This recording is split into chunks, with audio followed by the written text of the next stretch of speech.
This is Dr. Asha, surgeon from the team of Dr. Harishankar Singh, who is one of the renowned urologists and andrologists in Hyderabad.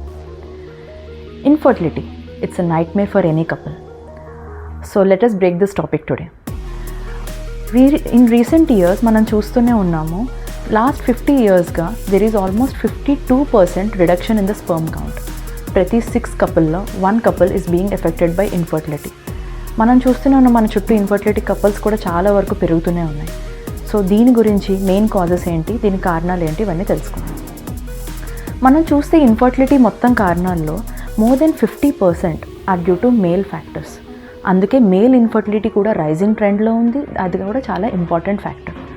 అసలు infertility ఎప్పుడు మనం evaluate చేసుకోవాలి అంటే, after marriage ఒక couple if they are having unprotected and regular sexual intercourse after 1 year కూడా ఒకవేళ conceive అవ్వట్లేదు అనుకుంటే then you should definitely evaluate.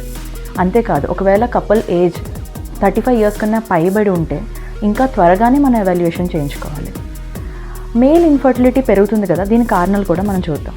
Male ఇన్ఫర్టిలిటీలో మనకి రిప్రొడక్టివ్ ఫ్యాక్టర్స్ ఎంత ముఖ్యమో sexual factors and life style factors కూడా అంతే ముఖ్యం. రిప్రొడక్టివ్ ఫ్యాక్టర్స్ అంటే మనకి వారికోసీల్, హార్మోన్ ఫ్యాక్టర్స్, ఇన్ఫెక్షన్స్, ట్యూమర్స్, ఇంకా ట్రామా కాజెస్ కానీ ఇవన్నీ కూడా మనకి తెలుసు. అది డాక్టర్ సైడ్. మీకు ఇంపార్టెంట్ అయిన ఫ్యాక్టర్స్ ఏంటంటే life style factors, increasing smoking కానీ, ఆల్కహాల్, అంతేకాకుండా సెడెంటరీ లైఫ్ స్టైల్, ఒబేసిటీ, మనం తినే ఫుడ్ కూడా, increased preservative foods, increased chemicals, ఇవన్నీ కూడా చాలా వరకు ఎఫెక్ట్ చేస్తూ ఉన్నాయి. సో ఈ ఫ్యాక్టర్స్ని కానీ మీరు రెడ్యూస్ చేయగలిగితే, ఇవన్నీ క్విట్ చేయగలిగితే, especially those who are expecting conception or expecting children, ఇదంతా మీకు చాలా ఎఫెక్ట్ అవుతూ ఉంటుంది.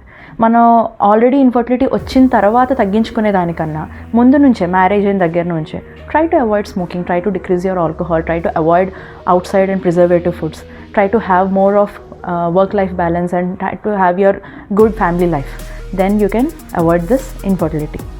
So thank you, and whenever you have your male infertility, don't miss to visit a urologist.